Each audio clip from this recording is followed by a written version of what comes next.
Hello scholars, welcome to दक्षिणा ई class. I hope सब लोग अच्छे होंगे और अपनी पढ़ाई अच्छे से कर रहे होंगे। पिछले लेक्चर में हमने क्लोरीन की बात की थी, HCl की बात की थी। तो रिएक्शंस याद करने शुरू कर दो। याद करने की ज़रूरत तो होगी नहीं, सारे रिएक्शंस का कोई ना कोई ट्रिक मिला है, उसी को फॉलो करो और मोस्टली क्वेश्चंस हो जाएंगे। सीट सॉल्व करो, आपको पता चलेगा। नहीं होगा तो डॉक्टर के पास आओ, अच्छे से इलाज होगा। ओके। एंड बहुत अच्छी बात है कि बहुत सारे बच्चे क्वेश्चन पूछना शुरू कर दिए हैं। आज हम स्टार्ट करने वाले हैं फ्लोरीन।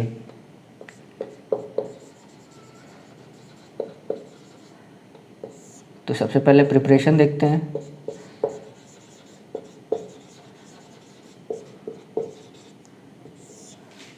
तो जब हम पोटेशियम फ्लोराइड को हाइड्रोजन फ्लोराइड के साथ रिएक्ट कराते हैं तो हमें आयनिक प्रोडक्ट मिलता है।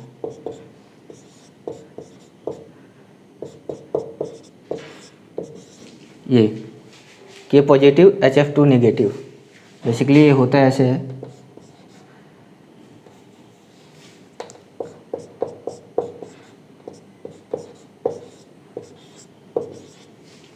ठीक है, फिर इसकी इलेक्ट्रोलिसिस कराते हैं।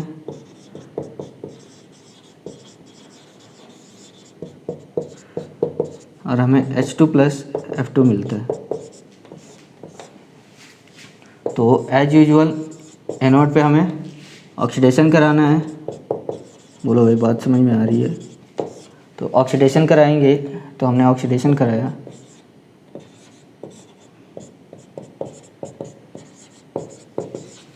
और कैथोड पे रिडक्शन कराएंगे तो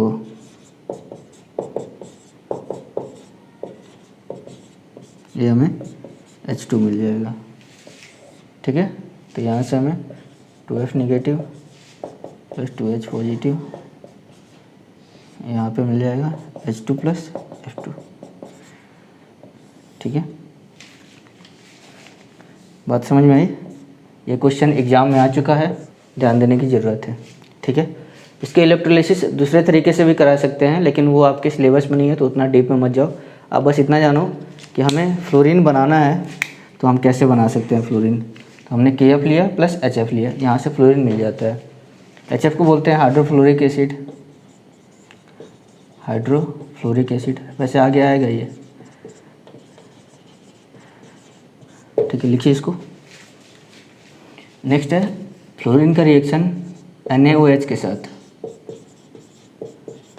तो एज यूजुअल एक बार ठंडा और एक बार गर्म।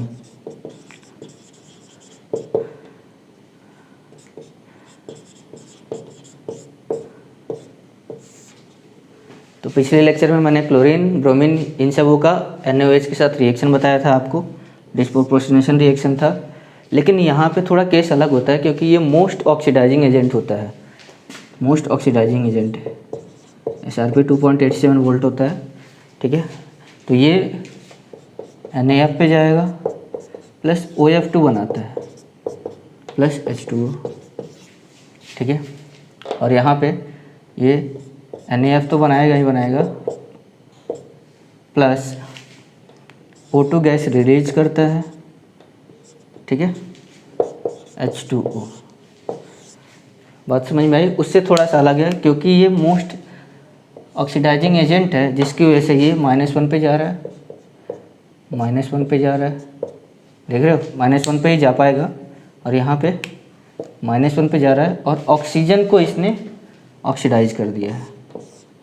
देखो यहाँ पे ऑक्सीजन यहाँ -2 पे था, इसमें भी -2 पे था। या जब हमने ये लिया तो ऑक्सीजन को इसने ऑक्सीडाइज कर दिया। तो ये याद रखना आप कि फ्लोरीन मोस्ट ऑक्सीडाइजिंग एजेंट होता है, जिसकी वजह से इसने ऑक्सीजन को ऑक्सीडाइज कर दिया। क्लियर बात समझ में आई? इसको नोट डाउन करिए, याद रखिएगा कि जब कमज़ोर वाले में लेते हैं तो फ्लोरीन नहीं छोड़ता है साथ, और जब स्ट्रॉन्ग लेते हैं, हॉट एंड कंसनट्रेटेड लेते हैं, तो गैस को रिलीज करता है, ऑक्सीजन गैस। इंपॉर्टेंट रिएक्शन है, याद रखिएगा। लेकिन बाकी जब ले रहे थे हम X+NaOH, बाकी जगह पे ले रहे थे तो क्या आ रहा था? NaX plus NaOX। ये कब आ रहा था? ये कोल्ड ले रहे थे जब तो, और जब कंसनट्रेटेड ले रहे थे तो NaX प्लस NaXO3, ठीक है। यहाँ पे NaX दोनों में बन रहा है, यहाँ पे भी NaX तो बन रहा है, बट एक प्रोडक्ट है OF2, एक प्रोडक्ट है O2, याद रहेगा, ठीक है, लिखिए इसको। नेक्स्ट कंपाउंड देखते हैं हम, HF, फ्लोरीन में HF, इसको बोला हाइड्रोफ्लोरिक एसिड। प्रिपरेशन अभी जस्ट बताया आपको, या KHF2 को आप हीट करो तो KF प्लस HF मिल जाता है। एक तो ये तरीका हो गया। दूसरा इंडस्ट्रियल मेथड,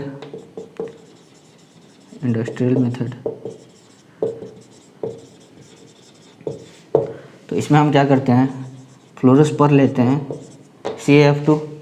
फ्लोरोस्पर इसके पहले कहाँ आया था बताओ जल्दी? मेटलर्जी में आया था। कहाँ पे? जब हमने एलुमिना से एल्युमिनियम बनाने की कोशिश की थी, इलेक्ट्रोलाइटिक रिडक्शन, वहाँ पे CaF2 का यूज किए थे, फ्लोरोस्पर का। तो वही यहाँ पे भी H2SO4 के साथ अगर हीट करेंगे तो देखो कैल्शियम सल्फेट, बोलो, कैल्शियम सल्फेट मिल जाएगा प्लस 2HF, ठीक है, हाइड्रोफ्लोरिक एसिड। ये HF में भी मिल सकता है और कहीं कहीं पे H2F2 भी लिखा रहता है, ठीक है। नेचर की बात करें, प्रॉपर्टी की बात करते हैं, तो कोरोसिव होता है, कोरोजन प्रोड्यूस करता है, कोरोसिव होता है। तो इसका यूज करते हैं हम इचिंग ऑफ ग्लास में, इचिंग ऑफ ग्लास, जो बॉडी में इचिंग होती है वो नहीं, इचिंग ऑफ ग्लास। तो आपने देखा होगा कि बहुत सारे ग्लास पे अलग अलग डिज़ाइनें बनी होती हैं। तो वो डिज़ाइन कैसे बनाते हैं? अगर ग्लास पे मान लो हम कुछ से कैसे भी करके उस पर डिज़ाइन अगर बनाते हैं कोई सॉलिड मेटालिक चीज़ों से, जैसे मान लीजिए हम कोशिश कर रहे हैं कि उस पर डिज़ाइन बनाएं मेटल से, लाइक आयरन से अगर उस पर डिज़ाइन बनाएंगे तो ग्लास टूट सकता है ना, तो कुछ और करना पड़ेगा। तो केमिकल ट्रीटमेंट करते हैं, बहुत इंपॉर्टेंट है केमिकल्स, समझ में आ रहा है आपको? तो केमिकल ट्रीटमेंट करते हैं। तो बेसिकली ग्लास जो होते हैं वो सिलिकेट्स होते हैं। तो जैसे मान लीजिए मैंने लिया सोडियम सिलिकेट और इसमें HF यूज किया, तो ये फ्लोरोसिलिकेट बना लेगा, प्लस फ्लोरोसिलिकेट बना लिया प्लस वाटर। इसी तरीके से अगर मान लीजिए मैंने लिया कैल्शियम सिलिकेट और उसमें हमने HF मिलाया, तो ये बना लेगा आपका कैल्शियम फ्लोरोसिलिकेट प्लस वाटर, ठीक है। तो इस प्रोसेस को ही हम बोलते हैं etching of glass, etching of glass. जैसे मान लीजिए एक ये हमारे पास ग्लास है, ठीक है, और इसमें मुझे कोई डिज़ाइन बनाना है। मान लो मुझे कोई डिज़ाइन बनाना है, ऐसा कोई डिज़ाइन बनाना है, ठीक है। तो बाकी सबको छोड़ के इतने पे मैं क्या करूँगा, वैक्स लगा दूँगा। वैक्स लगाते हैं और वैक्स लगाने के बाद ये जो होता है सॉल्यूशन हाइड्रोजन फ्लोराइड, ये इस पे डालते हैं। ये हाइड्रोजन फ्लोराइड डालेंगे तो ये जो कांच है ये बेसिकली सिलिकेट्स होती हैं, ठीक है। तो ये इस पे डालेंगे तो इसकी इचिंग होने लगेगी, इस पे इचिंग लगेगी, होने लगेगी। मतलब ये जो सरफेस है ना ये खुरदुरा हो जाएगा, ठीक है, रफ सरफेस हो जाएगा। और फिर उसके बाद में इसको धो लेंगे तो ये डिज़ाइन यहाँ बन जाएगी और ये बाकी एज इट इज रहेगा, ठीक है। तो इसको बोलते हैं हम इचिंग ऑफ ग्लास। इसमें हाइड्रोफ्लोरिक एसिड का यूज किया जाता है। समझ में आया क्या? ठीक है। इसके अलावा और जैसे मान लो मैंने लिया CCl4 और इसमें मैंने हाइड्रोफ्लोरिक एसिड का यूज़ किया, तो ये बनाएगा आपका CF2Cl2 प्लस 2HCl। तो ये बेसिकली है क्या, CFCs है, क्लोरोफ्लोरोकार्बन्स। बताओ याद आ रहा है क्लोरोफ्लोरोकार्बन? पिछले लेक्चर में ही मैंने बात की थी इसके बारे में। तो ये क्या होते हैं बेसिकली, तो आपने इसका डिमेरिट देखा था कि ये ओजोन को रिड्यूस करता है, ओजोन को O2 पे कन्वर्ट करता है, बट इसके कुछ फ़ायदे भी हैं। दैट्स वाई इनको हम रेफ्रिजरेटर वगैरह में यूज करते हैं, ठीक, अभी कम हो गया है। जब हमने देखा कि ओजोन लेयर का बहुत ज़्यादा डिप्लेशन होना शुरू हुआ है तो ये काम थोड़ा कम हो गया है। ठीक है, बट रेफ्रिजरेटर्स में इसको यूज करते थे CFCs को। इसको हम फ्रियोन्स भी बोलते हैं, फ्रियोन्स। ठीक है, तो बेसिकली HF आपका क्वेश्चन कहाँ कहाँ से बन सकता है, एक यहाँ से बन सकता है प्रिपरेशन से, और इचिंग ऑफ ग्लास तो बहुत ही इंपॉर्टेंट है, ये पढ़ लेना आप अच्छे से। और ये पढ़ लेना, इसके अलावा एक और क्वेश्चन, इसके अलावा एक और देखते हैं हम। जब हमने सिलिका का रिएक्शन कराया HF से तो ये बनाता है H2SiF6 प्लस H2SiO3, ये दोनों बनाता है। ये दोनों मिलके वैक्सी सॉलिड बनाते हैं। ठीक है, फ्लोरोसिलिकेट से मोस्टली हम इसका यूज एचिंग ऑफ ग्लास में ही करते हैं। ठीक है, इसको नोट डाउन कर लो। ऑक्सो एसिड्स ऑफ हेलोजेंस, तो पहला इंपॉर्टेंट पॉइंट, पहला बहुत इंपॉर्टेंट पॉइंट है, due to high electronegativity fluorine केवल एक ऑक्सी एसिड बनाता है, that is HOF। Fluorine forms only one oxy acid HOF। Next अगर बात करें क्लोरीन की, क्लोरीन, ब्रोमीन एंड आयोडीन की, तो HOCl मिलता है। ठीक है, HOBr मिलता है। एक और ऑक्सीजन बढ़ा दो, HClO2 भी मिलता है, HBrO2 मिलता है, HClO3 मिलता है, HClO3, HBrO3, यहाँ पे HiO3 भी मिलता है, HClO4 भी मिलता है, HBrO4 मिलता है, HiO4 मिलता है। ठीक है, ऑक्सीडेशन नंबर चेक करो, +1, +3, +5, +7,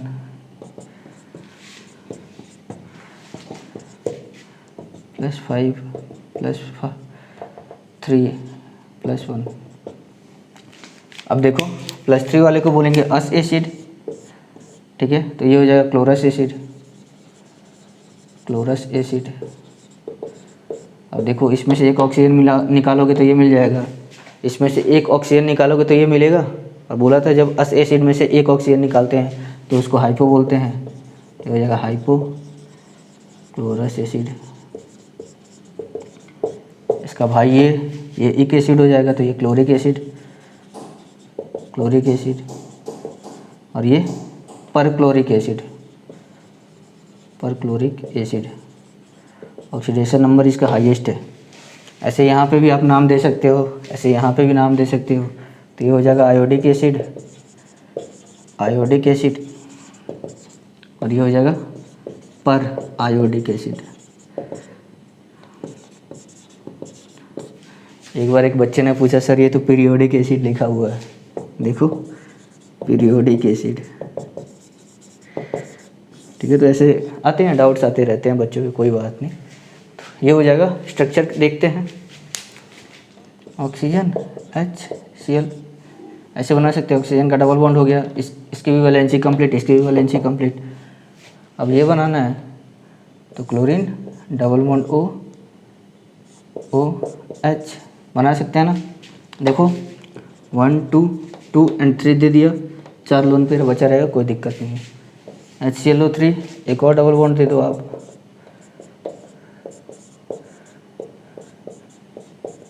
कर सकते हो ना बाकी आप, कोई दिक्कत नहीं है। ये 3 दे दो,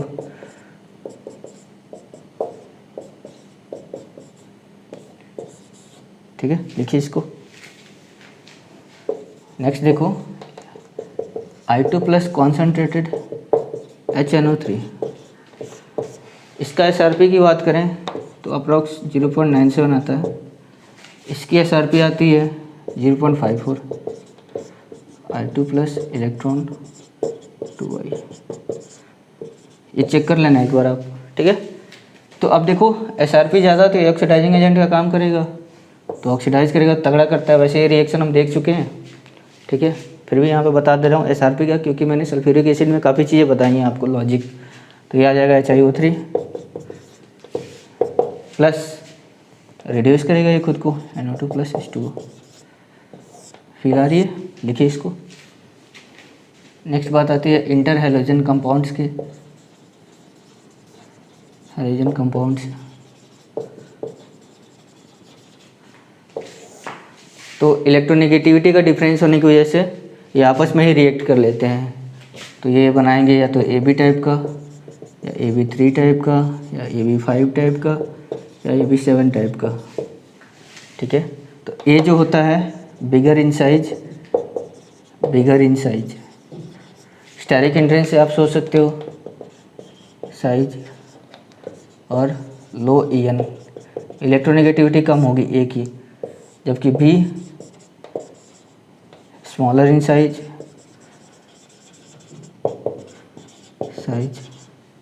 एंड B मोर इलेक्ट्रोनेगेटिव। समझ में आई बात? देखो जैसे IF7 मिल सकता है, यहाँ पे बात कर ले तो IF5 मिल जाएगा, ठीक है। यहाँ पे तो बहुत सारे मिल जाएंगे, BrF3 मिल जाएगा, ClF3 मिल जाएगा, ICl3 मिलता है, और इसमें तो सबको ऐड कर लो, ClF, ClBr, ठीक है, ऐसे मिलता जाता है। इसमें और भी मिल जाएगा आपका IBr।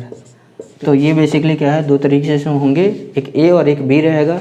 A बड़े साइज़ का रहेगा और B लेसर साइज़ का रहेगा, ठीक है, स्मॉल साइज़ का रहेगा। अब ऐसा ये क्यों बनते हैं, क्योंकि इलेक्ट्रोनेगेटिविटी में डिफरेंस होगा, तो एक पॉजिटिव एक नेगेटिव बनाएगा, और ये बहुत रिएक्टिव होते हैं, most reactive than parent atom XX। जैसे मान लो मैंने यहाँ पे लिखा XX डैश, बेसिकली ऐसे डिनोट करते हैं हम, मैंने यहाँ ये भी ले लिया ताकि आप अच्छे से समझ पाओ। तो XX डैश रहेगा, ये XX से ज़्यादा रहता है, फ्लोरीन से नहीं, एक्सेप्ट फ्लोरीन F2, क्योंकि यहाँ पे रीजन ये है, सोच भी सकते हो आप,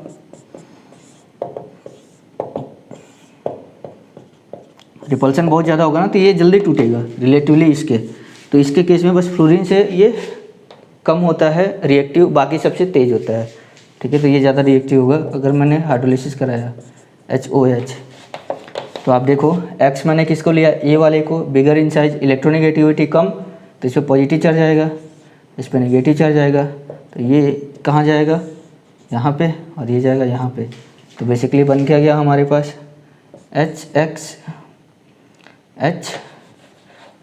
HX डैश प्लस ये यहाँ गया और ये यहाँ गया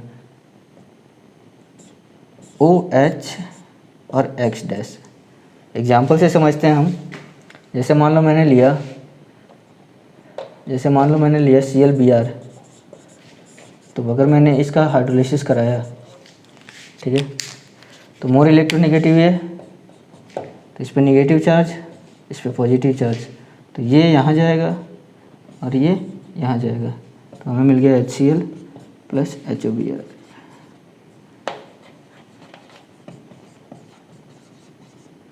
देखिए इसको, प्रिपरेशन की बात करते हैं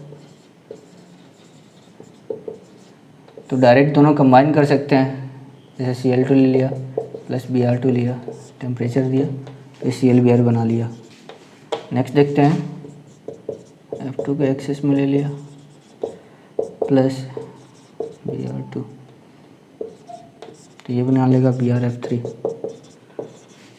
एक तो ये तरीका हो गया डायरेक्ट कॉम्बिनेशन, डायरेक्ट कंबाइन। अब एक और तरीका है फ्रॉम लोअर इंटर हैलोजेंस। समझते हैं लोअर इंटर हैलोजन से कैसे बनाते हैं। देखो इसमें ज़्यादा टाइम नहीं देना है, क्योंकि ये सारी चीज़ें आपको लॉजिक आपको सारा क्लियर हो रहा होगा। देखो आप जैसे मुझे बनाना है IF7 बनाना है, तो ऐसा नहीं करूँगा कि मैंने I2 ले लिया और 7F2 ले लिया, ठीक है, और 2 IF7 बना लिया, ऐसा नहीं करूँगा। ठीक, इसका तरीका ये होता है बनाने का, पहले मैंने मान लो IF3 बना लिया या IF5 बना लिया, फिर उसमें मैंने फ्लोरीन ऐड किया, तो ये IF7 बनेगा। थर्मोडायनामिकली ये फिजिबल होता है, ठीक है। तो ये तरीका होता है, दो तरीके से बना सकते हैं, या तो डायरेक्ट कंबाइन या फिर लोअर इंटर हैलोजन से, ठीक है। इजी है, लिख लीजिए इसको। प्रॉपर्टी देखते हैं, तो पहला, all inter halogen compounds are covalent and diamagnetic.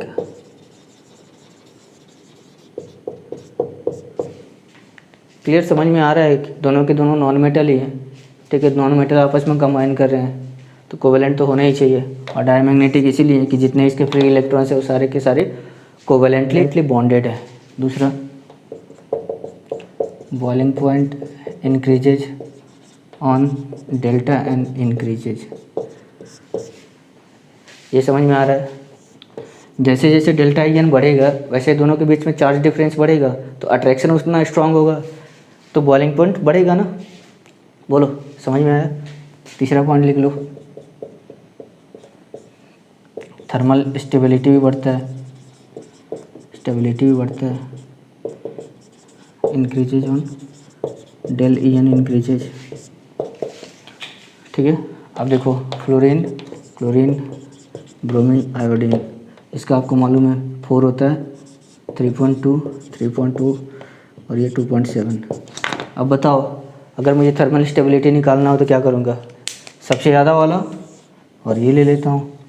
Feel आ रही है, तो मैंने ले लिया I और F। अब देखो इसके बीच में डिफरेंस कितना था, 1.3 का, ठीक है। अब इसके और इसके बीच में 1 का डिफरेंस है, क्लियर। और इसके और इसके बीच में कितने का डिफरेंस है, देखो 0.5 का डिफरेंस है, तो इसके बाद आ जाएगा FBr। बात समझ में आ रही है, ठीक है। और बोलो, और धीरे धीरे ऐसे। अब इसके बाद F और Br का आ गया, देखो F और Cl के बीच में 0.8 का डिफरेंस है, ठीक है, तो ये आ जाएगा नेक्स्ट। तो F वाला F एंड Cl, ऐसे आप देख सकते हो, खुद से ही सोच सकते हो, ठीक है। अब देखो, अब इनके बीच में देखो, इनके बीच में डिफरेंस है 0.5 का, और इनके बीच में डिफरेंस कितना है 0.3 का, 0.2 का सॉरी, तो ये आ जाएगा, तो ये आपका आ जाएगा ICl आ जाएगा, ठीक है। IBr सबसे लास्ट में चला जाएगा, IBr। इस तरीके से आप सोच सकते हो, ठीक है, बीच में, ठीक है। इस तरीके से आप सोच सकते हो, क्लियर। नेक्स्ट पॉइंट लिखना, reaction with alkali metal halides,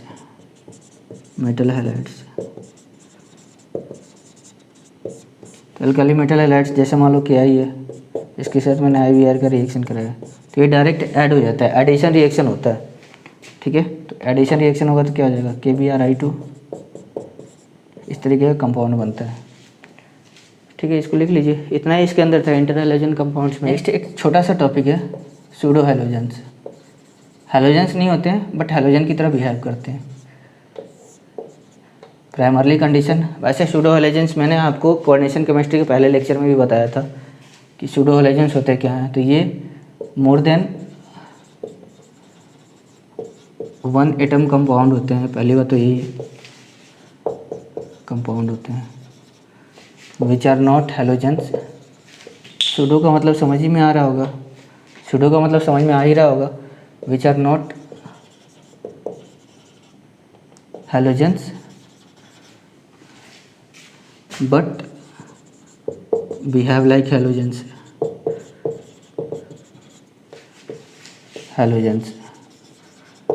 condition आपको वहाँ पे भी मैंने बताया था, पहला 1 nitrogen atom should be there,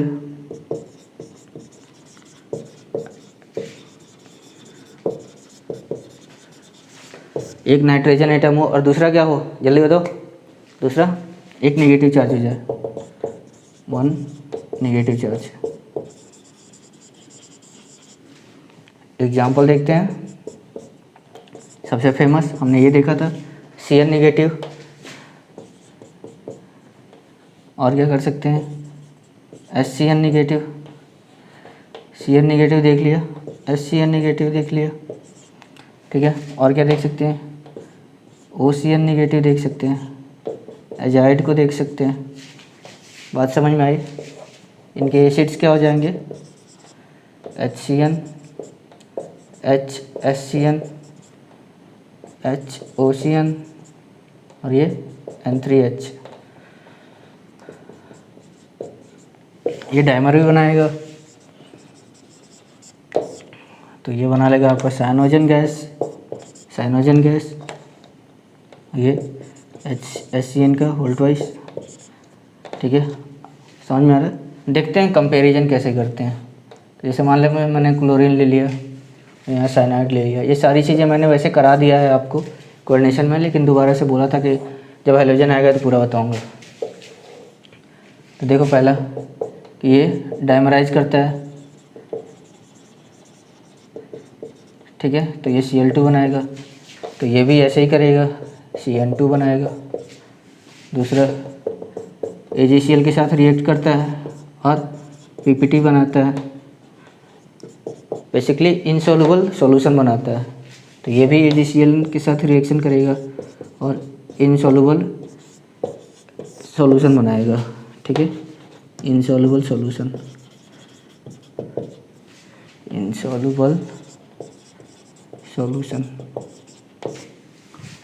तीसरा देखते हैं, NaCl के साथ रिएक्ट करेगा और सॉल्युबल सॉल्यूशन बनाएगा, NaCl के साथ रिएक्ट करेगा और सॉल्युबल सॉल्यूशन बनाएगा। ये भी सेम करता है, NaCN बनाता है, सॉल्युबल सॉल्यूशन।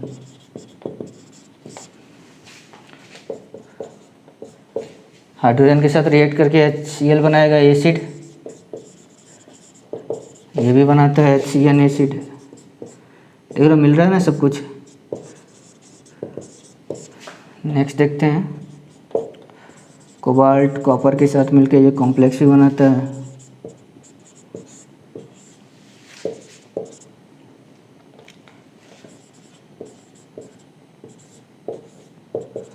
तो ये भी सेम काम करता है।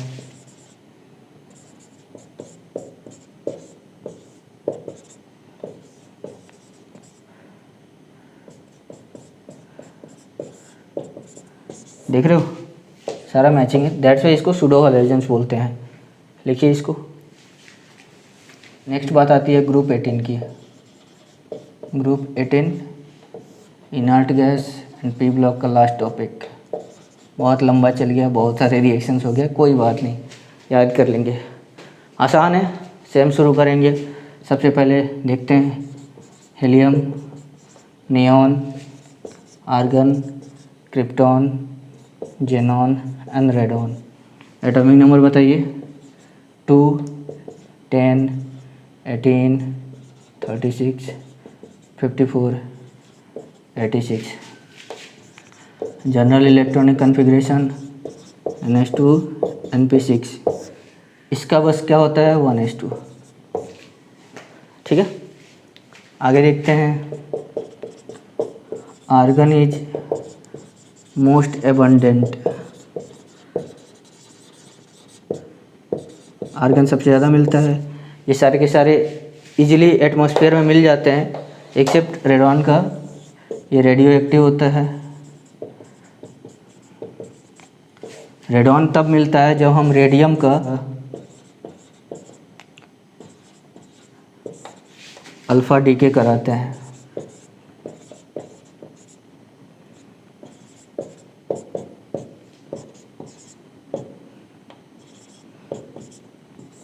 तब हमें रेडॉन मिलता है। क्लियर, लिखिए इसको। पीरियोडिक प्रॉपर्टी देखते हैं। इनर्ट गैसेस होते हैं ये, ठीक है। रिएक्शन जल्दी करना नहीं चाहेंगे, बट फिर भी देखते हैं। पहला एटॉमिक रेडियाई का डाउन द ग्रुप जाएंगे तो बढ़ेगा, atomic radius increases. Ionization energy की बात कर लें तो down the group I decrease होगा। तीसरा इलेक्ट्रॉन एफिनिटी की बात कर लें तो इलेक्ट्रॉन एफिनिटी तो बहुत बेकार ही होगी, बट हीलियम की तो बहुत ही बेकार होगी, ठीक है। तो ट्रेंड कुछ ऐसा आता है, नियॉन, फिर आर्गन, फिर क्रिप्टॉन, फिर जेनॉन, फिर लास्ट में हीलियम। इतना छोटा है, क्या इलेक्ट्रॉन लेगा, ऑलरेडी परेशान है। नेक्स्ट देखते हैं फिजिकल प्रॉपर्टीज।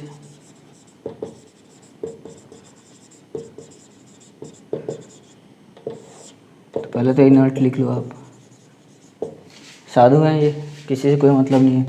दूसरा कलरलेस, बोला आपको सामने ही एयर में मिल रहा है लेकिन दिखाई तो नहीं दे रहा है। दूसरा तीसरा ऑडोरलेस, चौथा टेस्टलेस,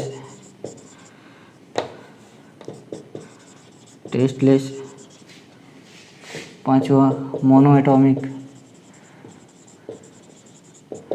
छठा very low boiling point, low boiling point and melting point. लेकिन ट्रेंड अभी भी वैसा रहेगा, डाउन द ग्रुप जाने पर दोनों बढ़ेगा। बॉइलिंग पॉइंट देखो हीलियम का बहुत कम होता है, बहुत ही कम होता है हीलियम का।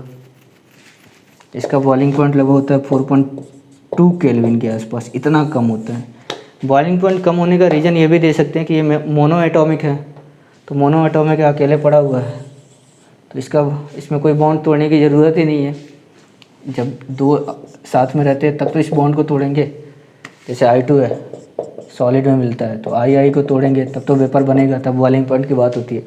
ये तो मोनो एटॉमिक है, इसके क्या बॉन्ड्स तोड़ोगे आप, तो बहुत कम, ये जितने मिलते हैं ना ये सारे बहुत कम मेल्टिंग पॉइंट और बॉइलिंग पॉइंट वाले रहते हैं। लिखिए इसको। नेक्स्ट देखते हैं क्लैथरेट कंपाउंड्स। क्लैथरेट्स तो बेसिकली ये क्या होता है कि जो वाटर मॉलिक्यूल होता है ना, अगर वाटर मॉलिक्यूल को आप ध्यान से देखोगे तो वो अंदर से पूरा खाली रहता है, एक केज लाइक स्ट्रक्चर बनता है पूरा, ऐसा कुछ केज लाइक स्ट्रक्चर बनता है और वो अंदर से खाली रहता है। तो अगर उसमें कोई हमारा इनर्ट गैस आके फंस गया, जैसे मान लो जेनॉन फंस गया, ठीक है, तो ये जो स्ट्रक्चर बनेगा इसको बोलते हैं क्लैथरेट। फिलहाल ऐसे समझ लो किसी नेट के बीच में, नेट लाइक स्ट्रक्चर के बीच में कोई एक मॉलिक्यूल फंस गया है, जेनॉन हो या रेडॉन हो, रेडॉन की तो बात नहीं करते हैं, जेनॉन हो सकता है, आर्गन हो सकता है। और एक चीज़ और है, क्लैथरेट में हमारे हीलियम एंड नियॉन नहीं आते हैं क्योंकि इनका साइज बहुत छोटा है, तो ये इसमें इंट्रैप नहीं हो पाते हैं। तो ये एक छोटा सा थियरी था क्लैथरेट का, इतना ही है, इसके ज़्यादा जानने की ज़रूरत नहीं है आपको, ठीक है। इसको लिखिए केमिकल प्रॉपर्टीज। तो ये देखा गया कि जितने भी हैं ना इनर्ट गैसेस, इनके ऑक्टेट कंप्लीट हैं, बस एक का नहीं है, वो है हीलियम। हीलियम का ऑक्टेट नहीं, डुप्लेट कंप्लीट होता है।